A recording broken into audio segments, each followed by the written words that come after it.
हमारा ये चैप्टर है प्रश्न निर्माण। प्रश्न निर्माण का जो चैप्टर है इसमें से 5 नंबर के क्वेश्चन आप पूछे जाते हैं, लेकिन प्रश्न निर्माण करना बहुत आसान है। बस हमें क्या करना है, किम शब्द का रूप हमें याद रखना है। और एक बात याद रखिए, किम शब्द जो है वो बालक शब्द के अनुसार ही चलता है। किम का जो प्रथमा एक वचन में होता है वो होता है कह, और कह के बाद ये सब बालका के अनुसार चलेगा। जबकि इसका स्त्रीलिंग शब्द होता है का, और का भी क्या होगा, का जो है वो लता के अनुसार चलेगा। तो आइए इनके शब्द रूप देखते हैं और उनका अर्थ भी देखते चलते हैं। प्रथमा में होगा कह, कह का मतलब होगा किसने, का किन दो ने, के किन सब ने। तो मतलब ऐसे याद रखना है, कह का के, कम कौ कान, केन काभ्याम कै, कस्मै काभ्याम केभ्य, कस्मात् काभ्याम केभ्य, कस्य कयो तेषाम, कस्मिन कयो तेषु। तो हमें बस ये ध्यान देना है कि जिस शब्द पर लाइनिंग दिया रहेगा हमें उस शब्द को देखना है कि इस शब्द में कौन सा विभक्ति यूज हुआ है, और उसी विभक्ति को हम कीम के शब्द रूप में देख लेंगे। और फिर हम उस लाइनिंग वाले जगह पर हम क्या करेंगे, कीम के उस शब्द रूप को वहाँ पर रख देंगे। आगे हम इसके एग्जाम्पल के जरिए देखेंगे। नपुंसकलिंग में क्या होता है, तो नपुंसकलिंग में प्रथमा और द्वितीया में कीम के कानी होता है और शेष रूप सब पुल्लिंग कीम के समान होते हैं। अब आते हैं हम स्त्रीलिंग में देखते हैं। स्त्रीलिंग में ये होता है का के काह, काम के काह, कया काभ्याम काभी, कस्यई काभ्याम काभ्य, कस्या कस्याः काभ्याम काभ्य, कस्याः कयो कासाम, कस्मिन कयो कासु। अब ये अधिकतर प्रश्न का निर्माण हम कीम शब्द रूप से करते हैं, लेकिन कुछ स्पेशल प्रश्नवाचक ये शब्द भी होते हैं जिनका हम यूज करते हैं। जैसे कह है, कह का अर्थ क्या होगा, कौन है। का अर्थ हो गया कौन, ये कह जो हो गया ये पुल्लिंग के लिए है, और ये का जो हो गया वो स्त्रीलिंग के लिए है। कदा मतलब होता है कब, जब कोई समय का पता दिया रहे ना तो वहाँ पर हम कदा का यूज करते हैं। किमर्थम मतलब क्यों, कुतः मतलब कहाँ से, कुत्र मतलब कहाँ, कति मतलब कितने, जब संख्या का बोध हो तो वहाँ पर हम कति का यूज करते हैं। कथम मतलब कैसे, जब किसी तरह के रीति रिवाज का पता चले तो वहाँ पर कथम का। कीदृश मतलब कैसा, किस प्रकार का, मतलब ये जनरली रंग के लिए हम कीदृश का यूज करते हैं। रंग के लिए हम कीदृश का यूज करेंगे और इसी का स्पेलिंग होता है कीदृशी। कस्मीन मतलब होता है किसे। अब हम आते हैं, हम बहुत सारे एग्जाम्पल्स के जरिए इसे समझने की कोशिश करते हैं। पहला है चत्वारः बालकाः गच्छन्ति। यहाँ पर चत्वार पर हमारा क्या है, लाइनिंग दिया हुआ है। मतलब हमें क्या करना है, चत्वार की जगह पर एक प्रश्नवाचक शब्द वहाँ पर डालना है। तो चत्वार क्या है, ये नंबर है, तो नंबर के लिए हमने बताया था कि कति का हम यूज करेंगे, तो यहाँ पर डाल देंगे कति बालकाः गच्छन्ति।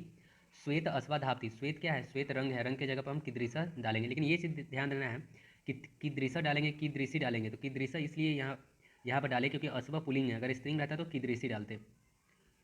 अब है आगे बहुत सारे एग्जाम्पल्स हैं, उन सबको देखते चलते हैं। सह बालका पर ये लाइनिंग किया गया है तो बालक है, तो हम वहाँ पर क्या करेंगे, ये प्रथमा एक वचन में, उसी तरह से प्रथमा एक वचन में किम का रूप क्या है, क है। तो बालक द्विवचन में है तो द्विवचन में कौ आ गया। ते बालका ये बहुवचन में है तो बहुवचन में के आ गया। बालका गच्छति ये एक वचन में है तो फिर यहाँ पर कह गच्छति। फिर बालकऊ पर तो द्विवचन में है तो यहाँ पर कऊ हो गया। बालकाः पठन्ति तो यहाँ पर के हो गया। सह रामम पश्यति, अब ये देखिए ये क्या है, ये रामम जो है वो द्वितीय एक वचन में है, तो हम क्या करेंगे, किम का द्वितीय एक वचन में क्या होता है, कम। फिर उसी तरह से देखते हैं, ये द्विवचन में है तो द्वितीय द्विवचन में क हो गया।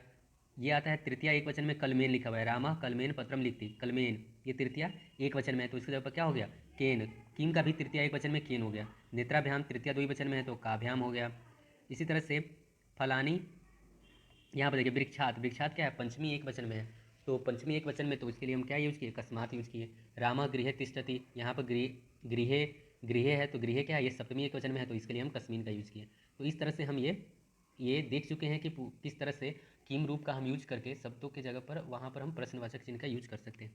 सह बालक तो सह का, इस तरह से ये हम पूरा यूज कर सकते हैं। अब हम देखते हैं आगे, यहाँ कवि पत्रम लिखती, यहाँ पर है कवि पत्रम लिखती, तो ध्यान देना है कि कवि पर लगा हुआ है, मतलब ये प्रथमा एक वचन में है तो इसके लिए हमने क्या किया, कह का यूज किया। बालिका गीतम गायती, तो बालिका क्या है, ये भी प्रथमा एक वचन में है लेकिन लता शब्द के अनुसार है तो यहाँ पर कहा आ गया। बधु गृहम, तो बधु क्या है, एक वचन में है तो एक वचन में क्या हो गया, कहा आ गया। रामा विद्यालयम क्या है, द्वितीय एक वचन में है तो द्वितीय एक वचन। अच्छा यहाँ पे एक और चीज़ ध्यान देना है कि यहाँ विद्यालय है तो ये द्वितीय एक वचन में रहेगा, तो यहाँ पर रामा किम गच्छति ये सुटेबल नहीं होगा, क्योंकि यहाँ पर क्या दिया, रामा विद्यालयम गच्छति, मतलब राम विद्यालय जाता है तो कहाँ जाता है, कहाँ जाने के लिए क्या आएगा, कुत्र आएगा। उसी तरह से जलम अत्र तत्र यत्र अन्यत्र सर्वत्र अस्ति, तो यहाँ पर ये जो अत्र तत्र अन्यत्र सर्वत्र दिया रहेगा तो इसकी जगह पर हम क्या यूज करेंगे, कुत्र यूज करेंगे, मतलब कहाँ। जल सब जगह पर है, तो कहाँ है जल, तो ये यहाँ पर हम कुत्र का यूज़ करते हैं। राम विद्यालय, विद्यालयात, विद्यालयात मतलब विद्यालय से, तो यहाँ पर हम कस्मात भी कर सकते हैं, लेकिन कस्मात उतना सुटेबल ना होने की वजह से हम क्या यूज़ करते हैं, कुतः, कहाँ से। एकदा एकस्मिन अध्य हय स्व, तो इस सब के लिए देखिए यहाँ पर एकदा हो, अस्मिन हो, हय हो, अध्य हो, स्व हो, इन सब के लिए हम कदा का यूज़ करेंगे, तो ये सब क्या है, समय को बताते हैं। अहम अद्य पुस्तकम पठामी, तो अद्य की जगह पर क्या होगा, कदा हो जाएगा। अब हम आते हैं चैप्टर के अंदर में जो ये दिया हुआ है प्रश्न निर्माण करना, और ये जो पूरे 15 हैं, तो इन्हें पूरे को बना लीजिए। बनाने के बाद फिर यहाँ पर नीचे आंसर दिया गया है, उससे मैच कर लीजिए।